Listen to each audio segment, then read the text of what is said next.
A morte, um tema que muitos evitam, pode ser, na verdade, a chave para uma vida mais plena e significativa. Hoje, vamos explorar como a consciência da nossa mortalidade pode transformar radicalmente a maneira como vivemos. Take me back to a place where I felt at home. Take me back to a day when we weren't alone. Take me back to an age when the world... E acho que também poderíamos refletir sobre nossas prioridades de vez em quando, perguntando a nós mesmos se estamos vivendo de acordo com nossos valores mais profundos. Exatamente. E sabe de uma coisa? O próprio Edwards se comprometeu a ler suas resoluções uma vez por semana. Isso mostra a importância de revisitar regularmente essas reflexões. Isso me lembra uma frase que li uma vez. A morte não é o oposto da vida, mas parte dela. Acho que era do Haruki Murakami. Parece que estamos redescobrindo uma sabedoria antiga, não é? Sem dúvida. E é fascinante de como essa ideia atravessa culturas e épocas. Na tradição budista, por exemplo, há uma prática chamada Maranasati, que é literalmente a meditação sobre a morte. Uau, parece que todas as grandes tradições espirituais reconhecem a importância de refletir sobre a mortalidade. Mas, e quanto às pessoas que não são religiosas ou espirituais? Ótima pergunta. Na verdade, essa prática pode ser benéfica para qualquer pessoa, independentemente de suas crenças. É mais sobre reconhecer a preciosidade da vida e viver de forma mais consciente e intencional. Entendo. Então, no final das contas, não é sobre a morte em si, mas sobre como viver melhor, certo? Exatamente. É sobre usar a consciência da nossa finitude como um catalisador para viver uma vida mais rica, mais significativa e mais alinhada com nossos valores. Bem, essa conversa foi muito mais inspiradora do que eu esperava quando começamos falando sobre morte. Fico feliz que você tenha achado inspirador. E para encerrar, que tal um desafio para nossos ouvintes? Claro, adoro desafios. O que você tem em mente? Que tal desafiarmos todos a dedicar alguns minutos esta semana para refletir sobre suas vidas, seus valores, suas prioridades? Talvez até escrever suas próprias resoluções, inspiradas por Edwards? Adorei a ideia. E quem sabe isso possa levar a algumas mudanças positivas na vida das pessoas. Com certeza. Lembrem-se, ouvintes, não se trata de ficar obcecado com a morte, mas de usar essa consciência para viver uma vida mais rica e significativa. Bem dito! E assim encerramos nosso episódio de hoje no GNFM.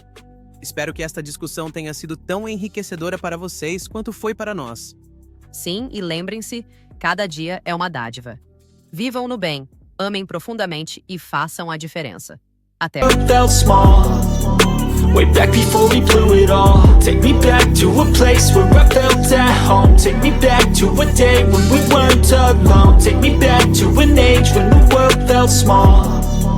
Way back before we blew it all. Too many things going on, I can't keep track of them all. From people dropping a bomb to people putting up walls. I feel like life is on hold, perception stuck in a vault. Isso é um pouco pesado para começar o dia, não acha?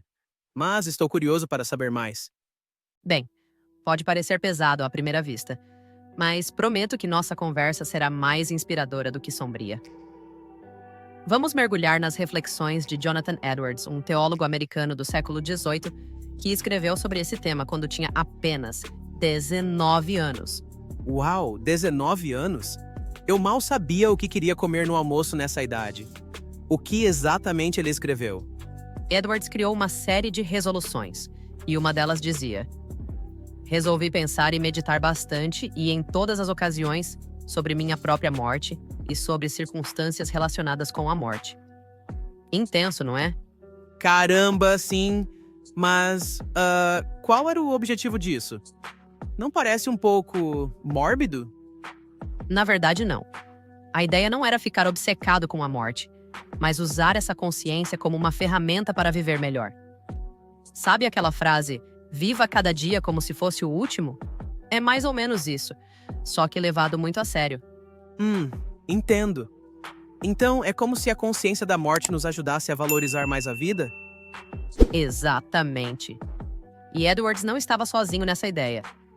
E o filósofo romano Sêneca disse que Ninguém aprecia o valor da vida mais do que aquele que está pronto para desistir dela. Nossa, isso é profundo. Mas como podemos aplicar isso na vida moderna? Quer dizer, a gente já tem tantas preocupações. Bem, não se trata de ficar pensando na morte o tempo todo, mas de usar essa consciência para fazer escolhas melhores. Por exemplo, se você soubesse que só tinha mais um ano de vida, como você o viveria?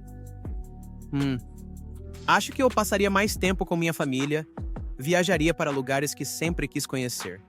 Talvez até escrevesse um livro. E você? Eu provavelmente faria algo parecido. E é exatamente disso que estamos falando. Essa reflexão nos ajuda a identificar o que realmente importa para nós e a viver de acordo com esses valores. Entendi. Então, não é sobre ter medo da morte, mas sobre usar essa consciência para viver melhor. Isso mesmo. E você sabe, estudos mostram que pessoas que praticam essa reflexão tendem a ser mais gratas, mais generosas e até mais felizes. Um estudo da Universidade de Kentucky descobriu que lembrar-se da própria mortalidade aumentava a gratidão em 17%. Nossa, isso é surpreendente. Nunca imaginei que pensar na morte pudesse ter efeitos positivos tão concretos. Pois é. E tem mais. O psicólogo Viktor Frankl, sobrevivente do Holocausto, escreveu que a morte dá sentido à vida. Ele argumentava que a finitude da vida é o que nos motiva a fazer algo significativo com o tempo que temos. Isso me faz pensar. Será que a nossa sociedade, que tenta esconder a morte a todo custo, está perdendo algo importante? Ótima observação. Muitos especialistas acreditam que sim. O antropólogo Ernest Becker argumentou que nossa negação da morte está na raiz de muitos problemas sociais e psicológicos. Interessante. Mas como podemos mudar essa mentalidade? Quer dizer, não é fácil simplesmente começar a pensar na morte, né? Você tem razão, não é fácil. Mas podemos começar com pequenos passos. Por exemplo, que tal fazer um exercício de gratidão diário, lembrando que cada dia é um presente? Ou talvez escrever uma carta para alguém que você ama, expressando o que essa pessoa significa para você? Essas são ótimas ideias.